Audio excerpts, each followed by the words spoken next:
శ్రీ గురుభ్యో నమ. శ్రీ మాతాపితృభ్యో నమ. గురవే సర్వలోకానాం విషజే భవరోగిణాం నిధయే సర్వవిద్యానాం శ్రీ గురు దక్షిణామూర్తయే నమ.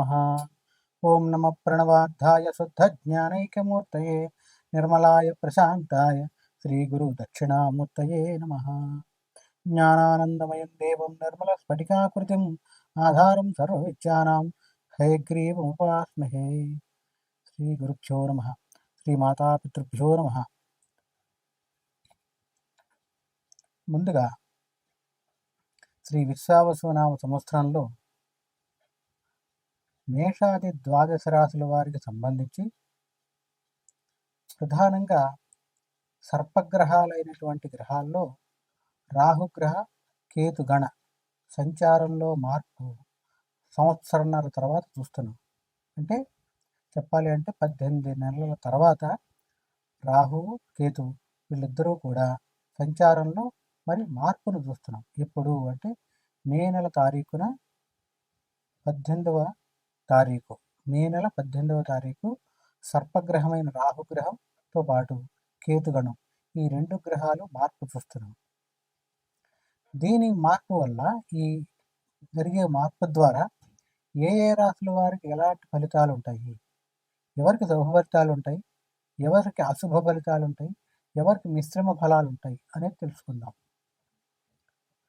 అసలు రాహుకేతువులు ఎవరు అని పరిశీలించుకుంటే ఈ రెండూ కూడా మేషం నుంచి మీనం వరకు ద్వాదశ రాశుల్లో వీరికి స్థానం లేదు.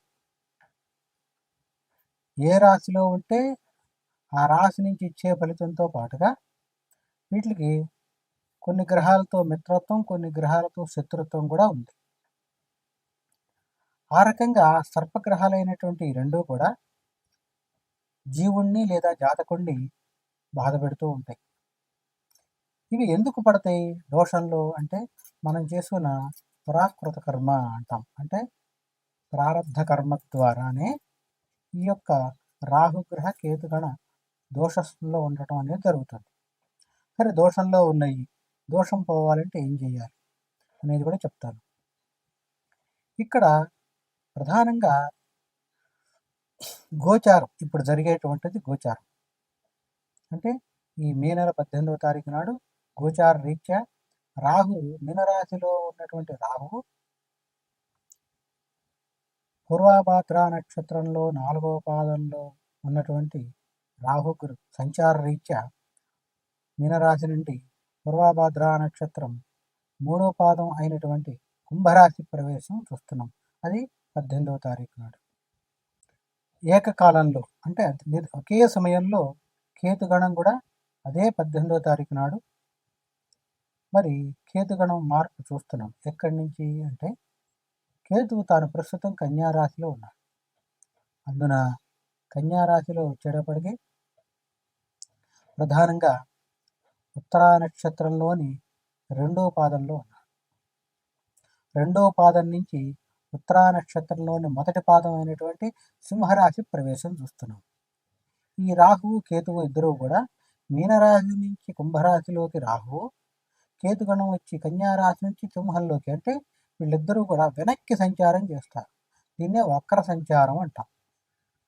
సంచారంలో మొత్తం 7 గ్రహాలు కూడా ఋతు మార్గంలో ముందరకు వెళ్తూ ఉంటే ఈ 2 గ్రహాలు వెనక్కి వక్ర మార్గంలో సంచారం చేస్తాయి. రాహు అయినా కేతు అయినా సర్పగ్రహాలు అవటం ద్వారా వీటి సంచారమే వక్ర సంచారంగా ఉంటుంది. ఇక ఈ రాహు కేతుగణ మార్పుల ద్వారా సంచారంలో ఏ ఏ రాశుల వారికి ఏ రకంగా ఉంటుంది అనేది తెలుసుకుందాం. ఇక్కడ ప్రధానంగా చూడాలి అంటే రాహు కేతువు జన్మజాతక చక్రాన్ని పరిశీలించుకుంటే, ఉదాహరణ జన్మజాతక చక్రం అంటే ఎలా తెలుస్తుంది? జన్మించినప్పుడు ఉన్నటువంటి సమయం, తారీఖు అనుసరించి వచ్చేటువంటి జాతక చక్రాన్ని జన్మజాతక చక్రం అంటాం. ఇంగ్లీష్లో బర్త్ చార్ట్ అంటాం.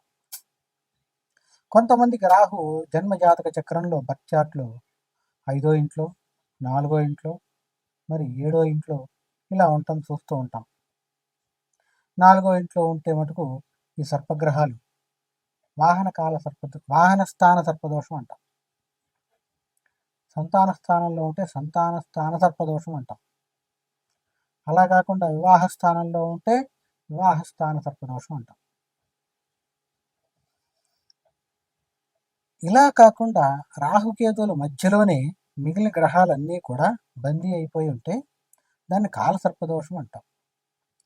సవ్యకాల సర్పదోషం, అపసవ్యకాల సర్పదోషం కూడా ఉంటుంది. ఇవి సర్పదోషంలో ఉండేటువంటి రకాలు. సరే, ఏ దోషం ఎలా ఉన్నా ఏం చేస్తే విరుగుడు అనేది నేను ఈ వీడియో చివరిలో చెప్తా. అంటే ఏ రకంగా చేస్తే ఏ రాశి వారికి పరిహారం బాగుంటుంది అనేది నేను చివరిలో చెప్తాను. ఇక ముందుగా ఒక్కొక్క రాశి గురించి సంబంధించి పరిశీలించుకుని అదే సందర్భంలో మేషరాశి నుంచి మీనరాశి వరకు గల ఈ ద్వాదశ రాశుల వారికి రాహుగ్రహ కేతుగణ సంచార మార్పుని ఒక్కొక్క రాశికి మరి విపులీకరించి విశదీకరించి విశ్లేషణాత్మకంగా తెలియపరుస్తారు. తదుపరి మరి కర్కాటక రాశి. కర్కాటక రాశి వారికి సంబంధించి రాహుకేతువుల మార్పును చూద్దాం. ప్రస్తుతం రాహు సంచారంలో కర్కాటక రాశి వారికి సంబంధించి పరిశీలిస్తే కనుక నవమ స్థానంలో, కేతు వచ్చేటప్పటికి ఈ యొక్క కర్కాటక రాశి వారికి తృతీయంలో, కన్యలో, రాహు నవమంలో, మీనంలో సంచారంలో చూస్తున్నాం. సంచార మార్పులో కర్కాటక రాశి వారికి రాహు మరి కుంభరాశి ప్రవేశం అష్టమానంలోకి రావడం చూస్తున్నాం. అదే సందర్భంలో ఈ యొక్క కేతు స్థితి పరిశీలిస్తే కనుక ద్వితీయంలోకి సింహరాశి ప్రవేశం చూస్తున్నాం.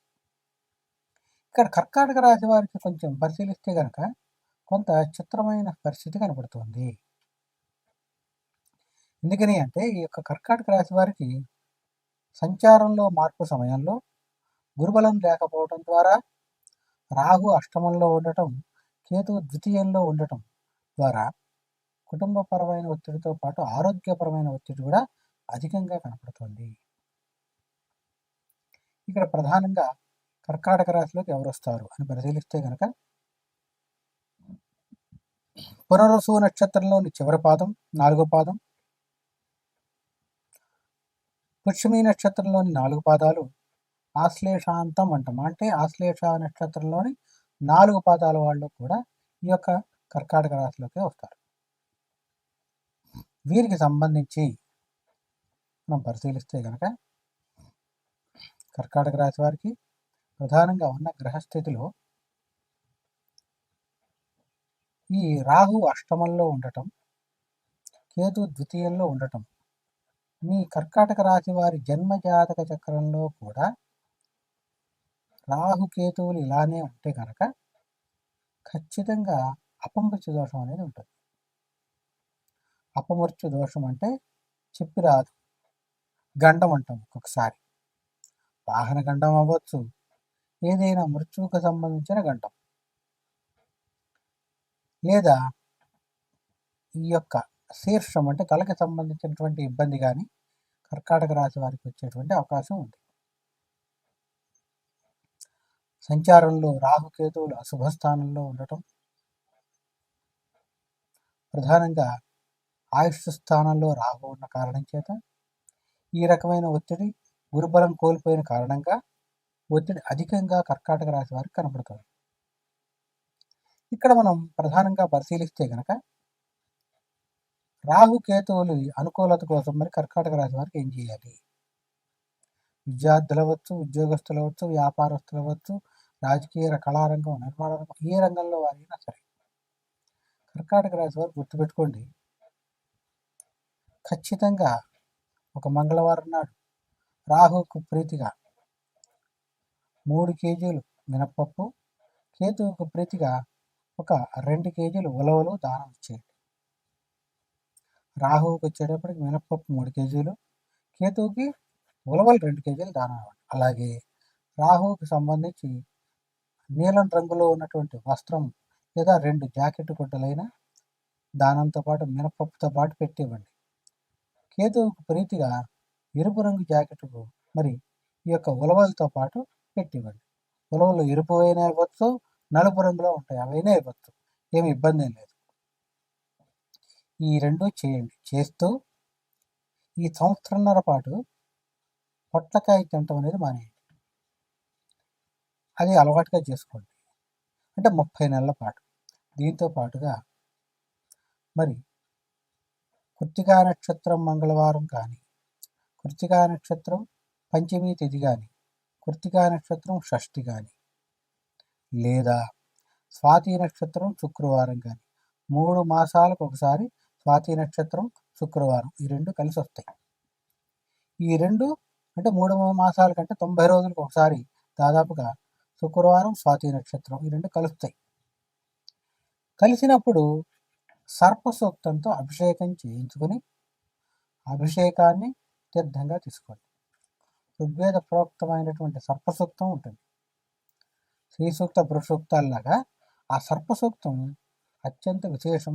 సుబ్రహ్మణ్య స్వామికి అత్యంత ప్రీతికరమైనటువంటిది, సర్పాలకి మరీ ముఖ్యంగా ప్రీతికరమైనటువంటి సర్పసూక్తం. ఎవరికి చేయాలి అభిషేకం అంటే ఈశ్వరుడికి చేయొచ్చు, లేదా 5 తలల్లో ఉన్నటువంటి సుబ్రహ్మణ్య స్వామికి అయినా చేయొచ్చు.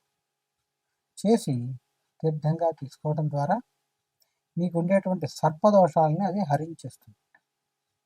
చాలా మంచి ఫలితాన్ని ఇస్తుంది. అభిషేకం చేసిన తర్వాత అప్పుడైనా ఈ యొక్క దానాన్ని ఇవ్వచ్చు. ఇలా చేస్తే ఖచ్చితంగా కర్కాటక రాశి వారికి సంబంధించి కొంత ఉపశమనం అనేది లభిస్తుంది. అదే సందర్భంలో మీకు సంబంధించి తీసుకున్న వ్యక్తిగత జాతకానికి సంబంధించి పరిశీలించుకున్నా, లేదా ఇతరత్రా చూసినా కూడా ఎలాంటి వాహన ప్రమాదాలు లాంటివి కానీ, గండాలు కానీ, లేదా అనారోగ్య సమస్యలు కానీ ఇలాంటివి ఏవైనా వచ్చేటువంటి అవకాశం ఉన్నా కూడా ఇలా చేయడం ద్వారా అవి తగ్గుముఖం పడతాయి. ఇక ఎలాంటి ఇబ్బంది కూడా ఉండదు. ఆ రకంగా కర్కాటక రాశి వారు చేయడం ద్వారా శుభ ఫలితాన్ని పొందుతారు. ఇందుకు సంబంధించి మీకు ఎలాంటి సందేహాలు ఉన్నా కూడా నా యొక్క నెంబర్కి సంప్రదించండి, తెలియపరుస్తాను. శుభం, స్వస్తి.